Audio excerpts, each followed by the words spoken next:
ఓం శ్రీ గురుభ్యో నమః. ఓం శ్రీ మాత్రే నమః. హాయ్ అండి, నేను మీ Vivek Chandra, astronumerologist in advanced 14 dimensions and pronologist. So friends, ఈ వీడియోలో భాగంగా మనం తులారాశి వారికి 2025 సంవత్సరంలో ఆర్థిక పరంగా, మానసిక పరంగా, ఎడ్యుకేషన్ పరంగా, కెరియర్ పరంగా, హెల్త్ పరంగా, రిలేషన్ పరంగా, లవ్ రిలేషన్ పరంగా ఏ విధంగా ఉంటుంది అనేటువంటిది కంప్లీట్గా మనం తెలియజేసుకునేటువంటి ప్రయత్నం చేద్దాం. దీనికి ముందు ఆల్రెడీ మనం వీడియోలు అనేటువంటి చేయడం జరిగింది మిథికల్ రాసుల మీద. సో ఆ వీడియోలు ఎవరైనా చూడడం వాళ్ళు ఉంటే కనుక దయచేసి వీడియోలు చూసేటువంటి ప్రయత్నం చేయండి. ఇక మొదటిగా మనం చూసుకుంటే హెల్త్ పరంగా తీసుకుందామండి. తులారాశి వారికి హెల్త్ అనేటువంటిది 2025లో ఎలా ఉండబోతుంది అనేటువంటి దాని గురించి మొదటిగా తెలుసుకునేటువంటి ప్రయత్నం చేద్దాం. సో ఈ రెండింగ్లో మీ ఆరోగ్యం అనేటువంటి చాలా అద్భుతంగా ఉంటుందండి, నో ఇష్యూ. కాకపోతే మీకు ఉన్నటువంటి ఏదైతే బిజీ షెడ్యూల్స్ ఉంటాయో, బిజీ షెడ్యూల్స్ వల్ల కొంచెం ఎక్కువగా మీరు అలసటకి గురయ్యేటువంటి అవకాశాలు కనిపిస్తున్నాయండి. అలానే మీకు ఎక్కువగా కొంచెం ప్రయాణాలు అనేటువంటిది ఎక్కువగా కనిపిస్తున్నాయండి. ఈ ప్రయాణాల వల్ల మీరు ఎక్కువగా అలసట చెందటం కానివ్వండి, ఇబ్బంది పడటం కానివ్వండి మనకి కనిపిస్తుందండి. ఇక నెక్స్ట్ ఎవరైతే కొంచెం తీవ్రమైనటువంటి ఆరోగ్య సమస్యలతో బాధపడుతున్నారో, వైరల్ ఇన్ఫెక్షన్స్తో బాధపడుతున్నారో వాళ్ళకి కొంచెం గడ్డు కాలం అనేటువంటి చెప్పొచ్చు. కాకపోతే ఇక్కడ రెమెడీ ఏంటంటే, మీ అదృష్టం ఏంటంటే మీ యొక్క జీవన శైలి ఏదైతే ఉంటుందో, మీ యొక్క వే ఆఫ్ లైఫ్ అనేటువంటిది మార్చుకున్నప్పుడు చాలా అంటే చాలా అద్భుతంగా ఉండేటువంటి అవకాశం ఉందండి. అలానే జూలై తర్వాత ఎవరైతే ప్రెగ్నెంట్ లేడీస్ ఉన్నారో వాళ్ళు కొంచెం ప్రత్యేకమైనటువంటి శ్రద్ధ అనేటువంటి చూపించండి, లేదంటే కొంచెం ఇబ్బందులు పడేటువంటి అవకాశం ఉందండి. అలానే మీకు రక్తహీనత, అలానే థైరాయిడ్కి సంబంధించినటువంటి ప్రాబ్లమ్స్తో ఎవరైనా స్త్రీలు కనుక బాధపడుతుందంటే వాళ్ళు కూడా ఆరోగ్యం మీద కొంత ప్రత్యేకమైనటువంటి శ్రద్ధ చూపించండి, లేదంటే నెక్స్ట్ రాబోయేటువంటి ఇయర్స్లో చాలా ఎక్కువగా ఇబ్బంది పడేటటువంటి అవకాశం ఉంది మీరు. ఇక నెక్స్ట్ మీ యొక్క ఫైనాన్షియల్ లైఫ్ అనేటువంటి, ఫైనాన్షియల్ కండిషన్స్ అనేటువంటి ఎలా ఉండబోతున్నాయో తెలుసుకునేటువంటి ప్రయత్నం చేద్దామండి. సో ఇక ఫైనాన్షియల్ కండిషన్స్లోకి వెళ్ళేటటువంటి ముందు గుర్తుపెట్టుకోండి, ఒకే డేట్కి ఒకే టైంకి ఈ భూమి మీద కొన్ని లక్షల మంది జన్మిస్తారండి. జన్మించిన లక్షల మంది యొక్క అందరూ కూడా ఒకే జీవితం అనుభవించాలి కదా, బట్ కానీ అనుభవించరు. దానికి కారణం ఏంటంటే మీరు పెట్టుకున్నటువంటి నేమ్ ఏదైతే మీ ఐడెంటిటీ అండి, మీ నేమ్ అనేటువంటిది మీ యొక్క జన్మజాతకంలో ఉన్నటువంటి గ్రహాల యొక్క వైబ్రేషన్కి కంపాటబిలిటీలో ఉండి, మీ యొక్క బర్త్ వైబ్రేషన్కి, మీ యొక్క డేట్ ఆఫ్ బర్త్కి అది కంపాటబిలిటీలో ఉన్నప్పుడు మీ యొక్క జన్మజాతకానికి సంబంధించినటువంటి అన్ని యోగాలని మీరు అనుభవించడానికి అర్హులుగా అవుతారండి. సో ఎవరైనా సరే అడ్వాన్స్డ్ 14 డైమెన్షన్లో ఆస్ట్రోన్యూమరాలజీ ప్రకారం నేమ్ కరెక్షన్ అనేటువంటి చేయించుకోవాలనుకుంటే కనుక స్క్రీన్ మీద కనిపిస్తున్నటువంటి నా నెంబర్కి మార్నింగ్ 10 గంటల నుంచి ఈవినింగ్ 4 గంటల మధ్యలో ఫోన్ చేసేటువంటి ప్రయత్నం చేయండి. ఇక ఫైనాన్షియల్ కండిషన్లోకి మనం వెళ్తే కనుక ఈ ఇయర్లో మీకు ఆర్థిక పరమైన పరిస్థితి అనేటువంటిది బాగానే ఉంటుందండి. సంవత్సరం ప్రారంభంలో అంటే స్టార్టింగ్ ఆఫ్ ది ఇయర్ చాలా అద్భుతంగా ఉంటుంది. మీరు ఏవైతే ఆగిపోయినటువంటి డబ్బులు ఉన్నాయో, ఆగిపోయినటువంటి డబ్బులు అనేటువంటి తిరిగి వచ్చేటువంటి అవకాశాలు అయితే కనిపిస్తున్నాయండి. అలానే మీరు ఎవరైతే పాత ఆస్తులు ఏమైనా ఉన్నాయో, లేదంటే మీరు ఇప్పుడు ఆస్తులు అనేటువంటిది అమ్మాలనుకుంటున్నారో దాని ద్వారా కూడా ఎక్కువ మొత్తంలో లాభాలు అనేటువంటివి పొందేటువంటి అవకాశం కనిపిస్తుందండి. కాకపోతే కొన్ని విషయాలు అనేటువంటిది కొంచెం బాగా సంక్లిష్టంగా మారేటువంటి అవకాశం కూడా కనిపిస్తుంది. దానివల్ల కొంత గొడవలు ఏర్పడటము, అనవసరమైనటువంటి తలనొప్పులు, తగాదాలు మీదకి తెచ్చుకోవడం అనేటువంటిది కూడా మీకు కనిపిస్తుందండి. అలానే ఇంకొక విషయం గుర్తుపెట్టుకోండి, అక్రమమైన మార్గంలో డబ్బులు సంపాదించడం అనేటువంటిది పక్కన పెట్టండి. మళ్ళా చెప్తున్నాను, ఈ ఇయర్లో ఎవరైతే అక్రమంగా డబ్బు అనేటువంటిది సంపాదించడానికి ఎవరైతే బాగా అలవాటు పడ్డారో ఈ ఇయర్లో గట్టి దెబ్బ పడిద్దండి, గుర్తుపెట్టుకోండి. ఓకే, సంవత్సరం మధ్యలో కనుక ఆ స్టాక్ మార్కెట్లో పెట్టుబడులు పెట్టడం కూడా మీకు నష్టాలు అయితే తీసుకొస్తాయండి. కాబట్టి ఎవరైతే ఇన్వెస్ట్మెంట్ రూపంలో, లాంగ్ టర్మ్ ఇన్వెస్ట్మెంట్ రూపంలో పెట్టేటువంటి పెట్టుబడులు పెట్టే వాళ్ళకి బాగానే ఉంటుందండి. కాకపోతే కమ్యూనిటీస్ పరంగా, ఇంట్రా ట్రేడింగ్ పరంగా, నెక్స్ట్ వచ్చేసి ఫ్యూచర్ అండ్ ఆప్షన్స్లో పెట్టే వాళ్ళు మాత్రం చాలా ఇబ్బంది పడతారు. ఎంత పెడితే అంత పోగొట్టుకోవటమే కానివ్వండి, జీవితంలో తెచ్చుకోవటం అనేటువంటిది ఉండదండి. ఇక మీకు సెకండ్ హాఫ్ ఆఫ్ ద ఏదైతే మనకి ఇయర్ ఉంటుందో, సెకండ్ హాఫ్ ఆఫ్ ద ఇయర్లో కనుక మీకు విలాసవంతమైనటువంటి వ్యవహారాల కోసం డబ్బులు అనేటువంటిది, మీ స్థాయిని మించి డబ్బులు అనేటువంటిది ఖర్చు పెట్టేటువంటి వ్యవహారాలు అయితే కనిపిస్తున్నాయండి. అయితే మీరు పొదుపు మీద కొంచెం శ్రద్ధ వహించండి, లేదంటే ఇటువంటి అడ్డమైన ఖర్చులు ఎక్కువగా పెట్టవలసి వస్తుందండి. ఖర్చు పెట్టినంత కాలం ఖర్చు పెట్టి తర్వాత మళ్ళీ ఎవడో ఒకటి దగ్గరికి వెళ్ళి దేహి అని చేసేటటువంటి సిచ్యువేషన్లో తెచ్చుకోవద్దు మీరు. సో ఉన్న డబ్బుల్ని జాగ్రత్తగా ఖర్చు పెట్టుకునేటువంటి ప్రయత్నం చేయండి. అలానే మీ పూర్వీకులకు సంబంధించినటువంటి అనేటువంటి ఏవైతే సమస్యలు ఉన్నాయో ఆ సమస్యలు అనేటువంటి జూలై మరియు సెప్టెంబర్ నెలలో ఇప్పుడు అనుభవించిన సమస్యలన్నీ కూడా సమసిపోయేటువంటి అవకాశాలు ఉన్నాయండి. అలానే సంవత్సరం చివరిలో మీకు ఆదాయం అనేటువంటిది అద్భుతంగా పెరిగేటువంటి అవకాశం ఉందండి. ఇక నెక్స్ట్ మనం మీ యొక్క ఫ్యామిలీ లైఫ్, సోషల్ లైఫ్ ఎలా ఉండిద్ది అని కనుక చూసుకుంటే కనుక ఏదైతే ఈ ఇయర్ ఉంటుందో ఈ ఇయర్లో అనేకమైనటువంటి వివాదాల్లో చిక్కుకునేటువంటి అవకాశం ఉందండి. మీకు సంబంధం లేకుండానే మీరు వివాదాల్లో చిక్కుకోవటం, గొడవల్లోకి మిమ్మల్ని లాగటం అనేటువంటిది ఎక్కువగా కనిపిస్తుంది. కాబట్టి అటువంటి వాటికి అంటే ఎక్కడైనా గొడవ జరుగుతుంది అనుకోండి, ప్రతి ఒక్కడికి ఆరాటం ఆత్రం ఉంటుంది. వాడికి సంబంధం లేని విషయంలో కూడా వెళ్ళి ఆడి నుంచి ఆ గొడవ ఏంటి చివరి వరకు ఆస్వాదిస్తూ ఉంటాడు. అదేదో పెద్ద గొప్ప విషయంలాగా తన్మయంతో చూసి ఆస్వాదిస్తూ ఉంటుంటారు అనమాట. సో అటువంటి పనికిమాల పనులు మీరు ఇయర్ చేయకండి.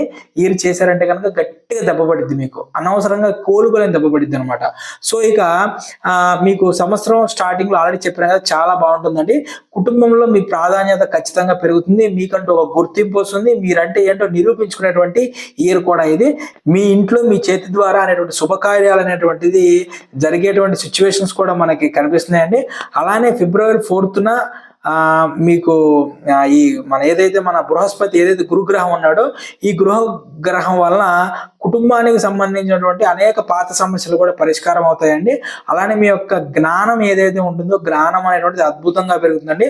కాకపోతే ఇంకొక విషయం కూడా ఉందండి, పాజిటివ్ విషయం. మీకు మీ తల్లి గారి యొక్క ఆరోగ్యం చాన్నాళ్ళ నుంచి బాగోక మీరు ఇబ్బంది పడుతుంటే మీ తల్లిగారి యొక్క ఆరోగ్యం కూడా ఇయర్ అనేటువంటిది చాలా బాగుంటుంది, ఆరోగ్యం కూడా మెరుగుపడుతుందని కనిపిస్తుందండి. కాకపోతే జూన్ తర్వాత ఖచ్చితంగా మీ తండ్రి గారి యొక్క ఆరోగ్యం కొంచెం దెబ్బతినేటువంటి అవకాశం ఉంటుంది. కాబట్టి దాని మీద కొంచెం శ్రద్ధ అనేటువంటి చూపించండి. ఎందుకంటే మే 18 తర్వాత అండి మీకు 5th హౌస్లోకి రాహు యొక్క సంచారం కనిపిస్తుందండి. దీనివల్ల ఏమవుతుందంటే సామాజిక స్థితి అనేటువంటిది ప్రభావం అనేటువంటిది ఎక్కువగా పడుతుంది. అలానే మీ యొక్క పిల్లలకి సంబంధించిన పిల్లల యొక్క ఏదైతే ఆరోగ్యం ఉంటుందో ఆరోగ్యం మీద కూడా చాలా ఎఫెక్ట్ అనేటువంటి చూపిస్తుందండి. సో కాబట్టి కొంచెం పిల్లల పట్ల కూడా ఎక్కువ శ్రద్ధ అనేటువంటిది చూపించేటువంటి ప్రయత్నం చేయండి. అలానే ఇప్పుడు నెక్స్ట్ మనం మీ యొక్క లవ్ లైఫ్ అనేటువంటిది ఎలా, ప్రేమ జీవితం అనేటువంటిది ఎలా ఉంటుంది అనేటువంటి తెలుసుకునేటువంటి ప్రయత్నం చేద్దామండి. సో ప్రేమ జీవితంలో గురించి తెలుసుకోవడానికి ముందు కూడా ప్రతి ఒక్కళ్ళు కూడా 7 చక్ర క్రిస్టల్ బ్రాస్లెట్ అనేది మనకు దొరుకుతుందండి. ఇది ఇటువంటి 7 చక్ర క్రిస్టల్ బ్రాస్లెట్ అండి.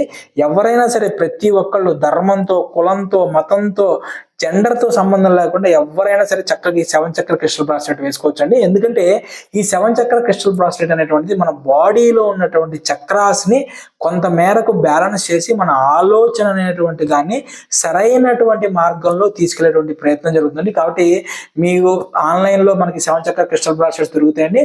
ఆ 7 చక్ర క్రిస్టల్ బ్రాస్లెట్స్ తీసుకునేటువంటి ప్రయత్నం చేయండి. నా దగ్గర వీటి ప్రత్యేకత ఏంటంటే, నా దగ్గర కూడా దొరుకుతాయండి.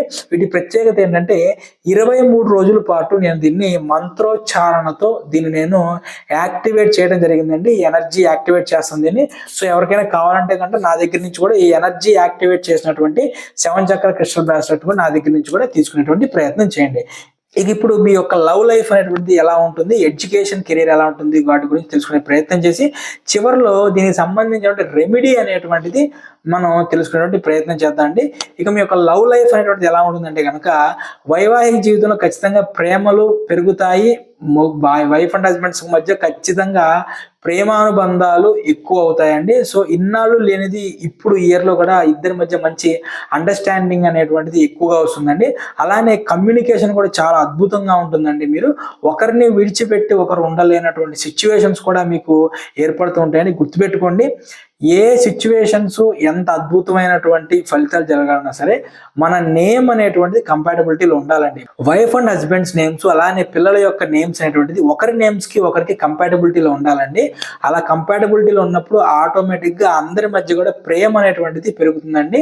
ప్రేమానురాగాలు కూడా స్ట్రాంగ్ అవుతాయి అనమాట. సో ఎవరైనా సరే అడ్వాన్స్డ్ 14 డైమెన్షనల్ ఆస్ట్రో న్యూమరాలజీ ప్రకారం నేమ్ కరెక్షన్ కనుక చేయించుకోవాలనుకుంటే కనుక స్క్రీన్ మీద కనిపించేటువంటి నా నెంబర్కి కాల్ చేసేటువంటి ప్రయత్నం చేయండి. ఇక ఫిబ్రవరి నెలలో మీరు మీ యొక్క ఎవరైతే వీళ్ళు ఉంటారో మీ యొక్క లవర్స్ ఉంటారో ఖచ్చితంగా కూడా అద్భుతమైనటువంటి గిఫ్ట్ అనేటువంటిది మీరు వాళ్ళకి ఇచ్చేటువంటి ప్రయత్నం ఉందండి. అలానే జూలై నెలలో కూడా కొంచెం మీరు కోపాన్ని నియంత్రించుకోండి, ఎందుకంటే కోపం వలన రిలేషన్స్ అనేటువంటివి ఎక్కువగా పాడయ్యేటువంటి అవకాశం ఉందండి. అలానే అక్టోబర్ తర్వాత మీ యొక్క జీవిత భాగస్వామి ఎవరైతే మీ యొక్క పార్ట్నర్ ఉంటారో మీ పార్ట్నర్ యొక్క ఆరోగ్యం అనేటువంటిది కొంచెం దెబ్బతినేటువంటి అవకాశం ఉందండి. కాబట్టి మీ యొక్క ఏవైతే రిలేషన్స్ ఉంటాయో రిలేషన్స్ అనేటువంటి మంచిగా మెయింటైన్ చేయాలండి. ఎప్పుడు ఏ సిచ్యువేషన్ ఏ సంఘటన జరిగిద్ది అనేటువంటిది మనం చెప్పలేం కాబట్టి సో ఇద్దరి మధ్య కూడా ప్రేమానుబంధాలు అనేటువంటివి కొంచెం స్ట్రాంగ్ గా ఉండేటువంటి ప్రయత్నం చేయండి. ఇక నెక్స్ట్ మనం ఎడ్యుకేషన్ అండ్ కెరీర్ పరంగా ఎలా ఉంటుంది అనేటువంటి తెలుసుకునే ప్రయత్నం చేద్దాం. సంవత్సరంలో మొదటి 3 నెలలు కూడా మీకు ఆర్థికంగా మరియు సోషల్ రిలేషన్ అనేటువంటిది చాలా అద్భుతంగా ఉంటుందండి. గొప్ప గొప్ప విజయాలు అనేటువంటిది మీరు సాధిస్తారు. కొత్త కొత్త వాళ్ళతో నూతన వ్యక్తులతో పరిచయాలు కూడా మీకు అద్భుతంగా ఉండేటువంటి అవకాశం ఉందండి. అలానే ఉన్నత అధికారులు ఎవరైతే ఉంటారో మీ సుపీరియర్స్ వాళ్ళ దగ్గర మీ యొక్క సామర్థ్యాన్ని పరీక్షించుకోవడం అనేటువంటిది తెలియజేసేటువంటి ప్రయత్నం అనేటువంటి మీరు చాలా బాగా చేస్తారు. ఆ ప్రయత్నాలు మీకు ఫలిస్తాయి కూడా. అలానే మంచి మీకు వ్యవసాయ సంబంధమైనటువంటి ఎవరైనా వ్యాపారాలు ఉంటే కనుక మీకు మంచి దిగుబడి వస్తుంది, మంచి ఆర్థికంగా కూడా మీరు ఎదుగుతారండి. అలానే మీకు మీ యొక్క 5th హౌస్ లో రాహు సంచారం వల్ల విద్యార్థులు చదువులో మార్పులు వచ్చేటువంటి అవకాశం ఉందండి. అలానే మీరు కొత్త కొత్త కోర్సులో ప్రవేశం కూడా పొందేటటువంటి అవకాశం ఉంది. సో ముందుగా దాని గురించి మీరు పూర్తిగా సమాచారాన్ని సేకరించి వెళ్ళండి, లేదంటే తర్వాత చాలా ఇబ్బందులు పడేటువంటి అవకాశం ఉందండి.